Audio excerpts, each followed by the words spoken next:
Dear God, thank you for having us here today, and thank you for putting this information in front of us.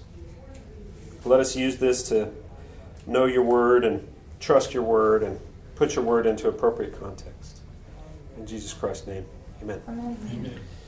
Lesson 16, moral monstrosity. It's very similar to the previous lesson 15, moral monstrosity of Old Testament law.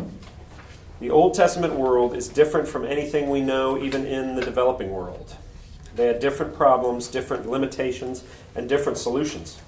Think about the laws which you would give people in a world where supporting the poor and weak is an expense no one wants to pay for. Industry and luxury depend not on machines and electricity, but on slaves and human beings. Human life was cheap, and possessions like cows were your true riches. The highest form of worship was sacrificing children or lots of animals. Let's get sacrifices out of the way, which is more or less what Moses did. The main purpose of the cultural genocide was to get rid of child sacrifice.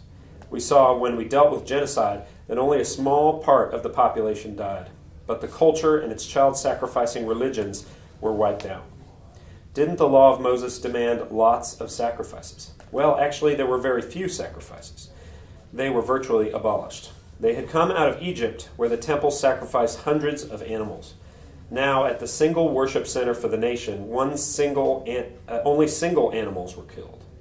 In the morning, one lamb, and in the evening, another lamb. That's it. There were few extra offerings for festivals, but not many. The great majority of offerings were personal and voluntary, i.e. brought by the people. A few of these were sin offerings, but most of them were peace offerings. Of these, only the internal organs were burned, and the rest was roasted and eaten. A small part went in payment to the priest. Most was given back to the person donating the offering. In other words, Moses replaced sacrifices with something like Christmas dinner. And to me, that was really, that helped me to read that. That was where most of their meat came from. Most of their protein came from the sacrifices, right, yeah, which they would eat, and they would only burn the internal organs, which, we don't eat those either, most of us, and so we can't really pass judgment on that one. And so, not unless you're Scottish, right? Scottish, where they boil up the stomach with all the haggis. Well, we lived in Greece for a while, and we went to an Easter celebration, and they roasted the lamb, and while they were roasting it, the head was still on. Mm-hmm. And immediately when they took it off the grill, or off the roaster, the head disappeared. Mm-hmm. Bill was real curious about it, so he went in to see. He followed it, and it went into the kitchen, and the older people, mostly older women, because the men were all dead, but they took them. They would eat the brains, and that was a real delicacy. That was, and it was honor to the elderly. And I was like, I'm glad I'm not elderly. At that point, I wasn't, but Hispanic, they eat the brains. That's true. That's cow brains. Yeah. Okay. My point Not was me. just that. We're glad they burned them. My point was just that, whenever I first read about the sacrifices, I assumed, just reading through the Old Testament cold turkey, my modern brain, I just assumed it was all burned up and that was it. Exactly. I didn't really understand that it was a time of coming together and of eating it and, of things like that. And so, right, very similar to when we have, church fellowship meals and things like that. What's interesting is it's the equivalent of taking that cow to Texas Roadhouse or whatever and saying, I'm donating this to Texas Roadhouse, and then they cook it up and prepare it and then give most of it back to you. Right. It makes it a little bit less of a donation, but more into just preparation of a meal. Right. And the difference too to note is that in Egypt, you didn't get it back. Your sacrifices, the people who really couldn't afford it were the ones who gave it, and they didn't get it back. But in Israel, the way that they did it was, you do get most of it back. It comes back to you. So it's a way where everyone really is so much more equal. And I think sometimes when we read the Old Testament, at least me the first time through, what struck me was the division of different people and things. But when you put that in the context of the rest of the culture, what struck them was how equal everybody was, how how similar the rights were between all different groups of people and genders and everything. Why a lamb? Was it just because they were so abundant, or was it because the significance of the lamb? Karen? Well, I think it was, originally started out because they were so abundant. I mean, sheep is the main livestock in that region, even today.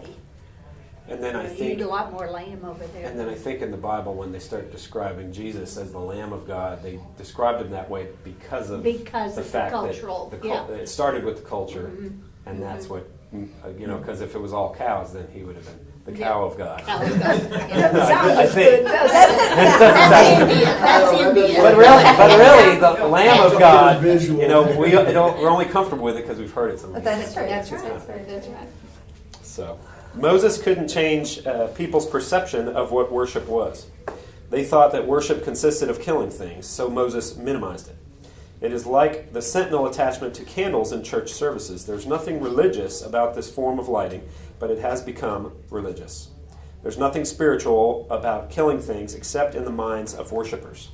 So the law of Moses let them keep a few sacrifices, and when they brought more themselves, he made the sacrifices into religious meals. And Karen, I'm sorry to interrupt, but I really, this is for me, so if I'm putting you on the spot, forgive me. But I really had wanted to ask you about this because I love this idea. I mean, to me, this is, I hear it and I go, okay, that resonates with me. But is that true with everything that you've studied? Because you've studied so much more than I have. Yeah. Does that sound very true? God loves a good party. And he really does. And I hope you all can come to the Seder meal on April 2nd, just a little plug. No, that's great. Because it really helps you understand this kind of thing. How do we sign up while we're plugging? It's outside, out there. And any of the next 3 Sundays today, next Sunday and the outside. What time is it going to be at? It'll be at 6, and it'll be about till 8:30. On Sunday. No, Thursday. On Thursday night. And I'd love to have you bring your children, if you have them. It's a wonderful. Tell us a little bit about it while we're plugging. It's okay. Well, it's done in the Jewish tradition, but that's what Jesus celebrated when he celebrated the Last Supper. What we call the Last Supper with his disciples, and it. We explore why he chose that particular time to say, this is my blood and this is the bread. And we talk a lot about that. It's we eat a meal, and it's free. The church is sponsoring that. That's nice. And so we'll have a meal, but there's a lot of education that goes along with it. Okay. I'm wordy, so. No, that's great. Well, and there's a study, maybe next week we'll look into that one, because there's a study that goes along with that too, and how it was really very shocking for Jesus to say, this is my blood. That was like much more shocking than it is nowadays for us, I guess. And it actually should be shocking to us today. Right, because that's cannibalism, basically. Think about it, But again, it's one of those things where we've heard it so many times. We're like, oh, well, it's not cannibalism. But the first time I heard that when I was a kid, I was like, wait, we're doing what? The Catholic Church took that, and said that the wine became blood. Yeah. And that's not what Jesus was saying. Right. And we'll talk about that. And anyway, it's a fun time. It's good. Worth it. Okay. So Thursday, I need a man with a beard. Anybody want to grow a beard? I could keep growing. Or, work that. Yeah, work on I'm it. about 1 week in here. Okay, let's see. 2 weeks, you should be just perfect. Think so? All right, early churches needed more dead lambs than Israel's tabernacle or temple did. The temple killed a couple of lambs per day in the worship for the whole nation. Candles were burned in about 20,000 churches in the UK and still are in many. What are old-fashioned candles made out of? Tallow or lamb's fat? Though high-class churches used expensive beeswax candles. Slavery was something else that they learned in Egypt by personal experience. Sometimes an abused person becomes an abuser. Is that why Israel had slaves? No, everyone had slaves, and the slaves in Israel were very different from others. The slaves in surrounding nations were property, things with no personal rights. But Israel had very strict laws about slavery to make it a humane institution. Slaves had a full set of human rights. Their owners not only had to feed them, but they ate with the family. The law said that they even had to share Passover, the best meal of the year, Exodus 12:44. It is possible this was the only meal where they joined the family.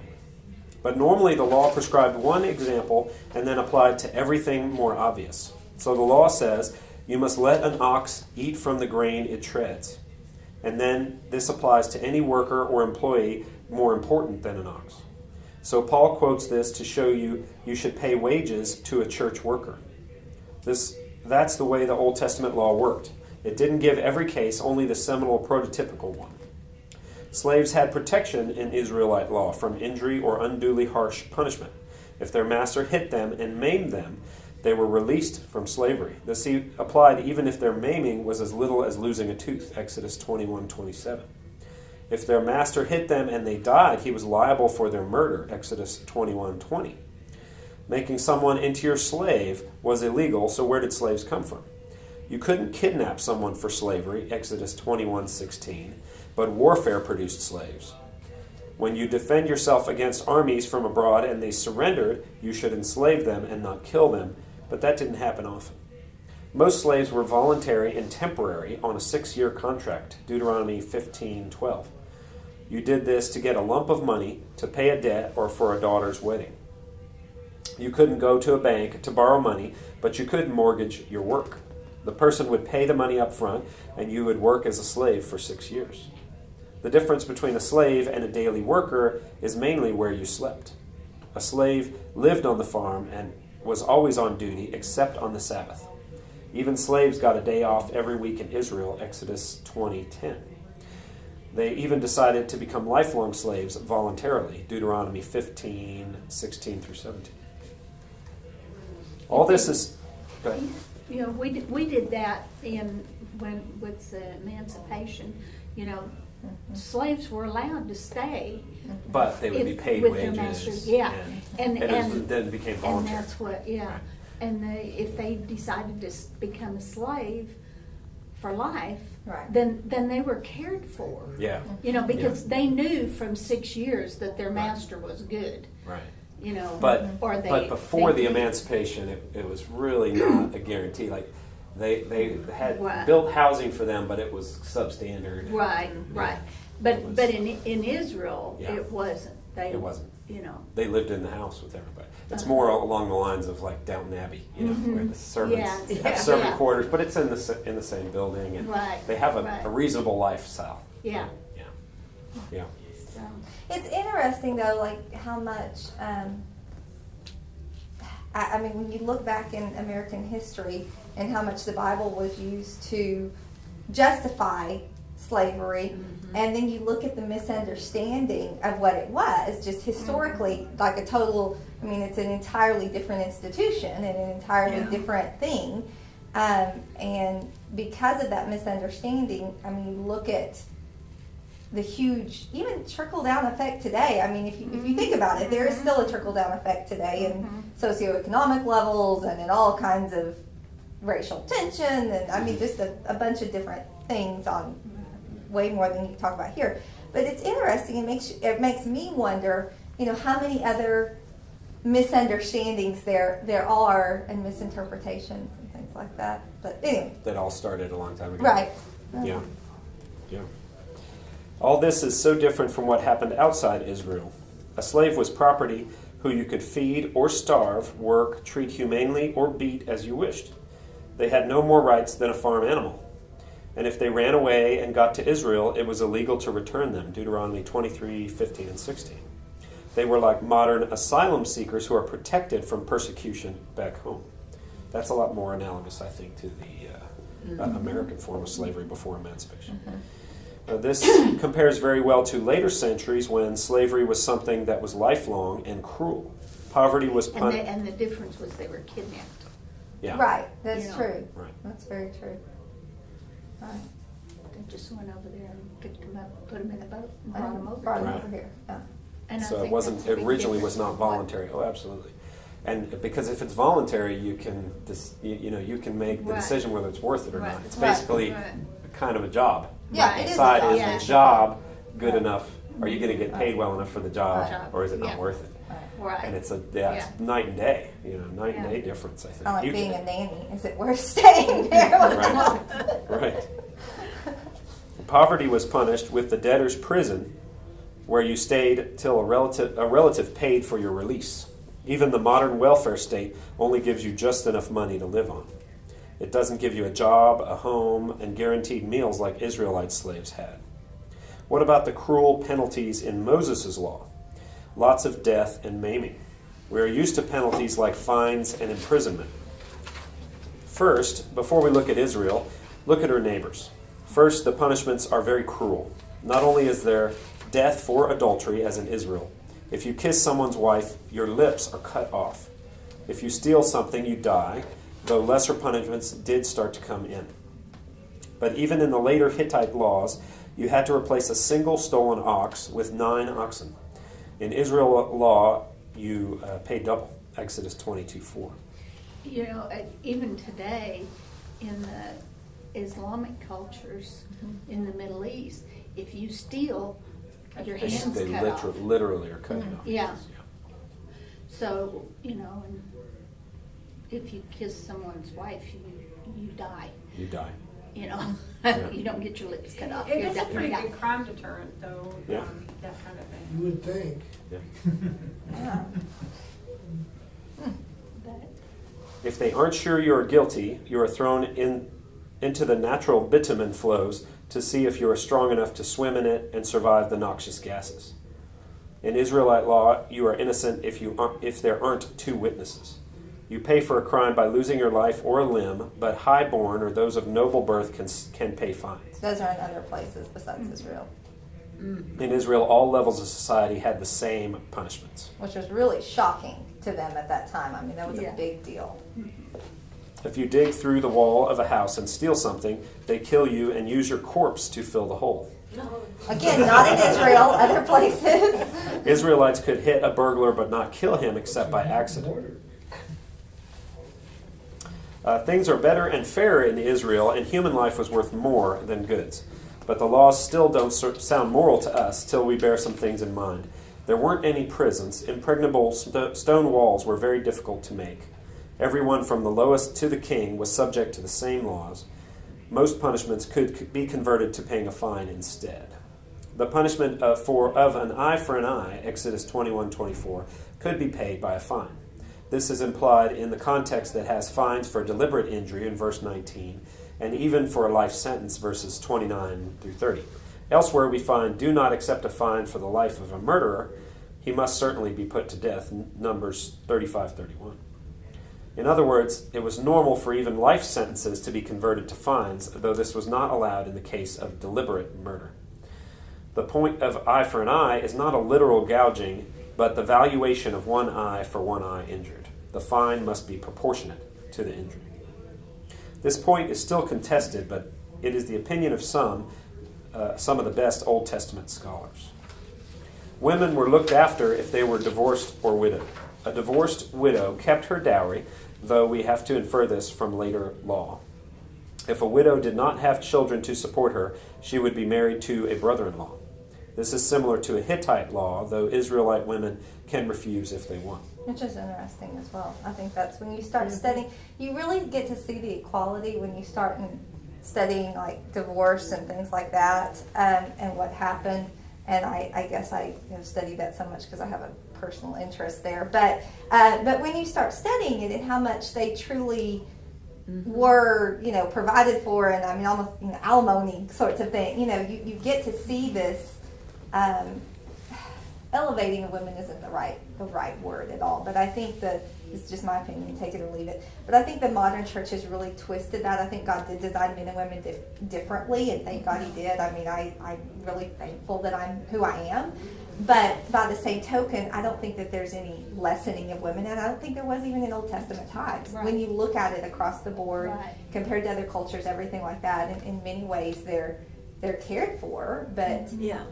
Well, and it's just like the slavery thing. The minute you make it voluntary for It them, changes it everything. changes everything. Yeah. If you said you have to marry your brother-in-law whether you like him or not, right. that's just another form of slavery. Right. Basically, you're just Yeah. forcing Right. them down a path Right. that they don't But want if to you go make down. it voluntary, Right. then this is a way for them to be cared for if that's necessary. If they Yeah. choose. Yeah.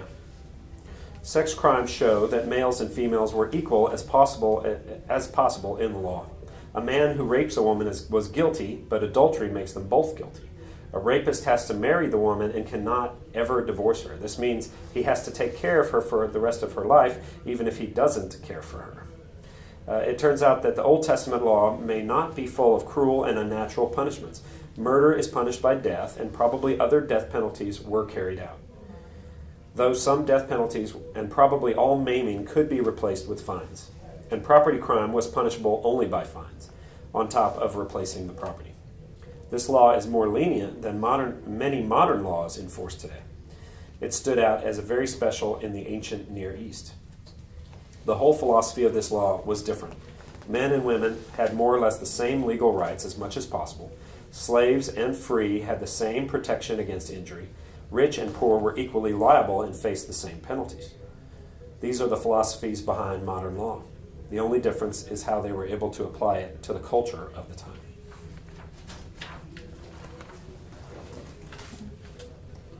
So we'll look at some questions.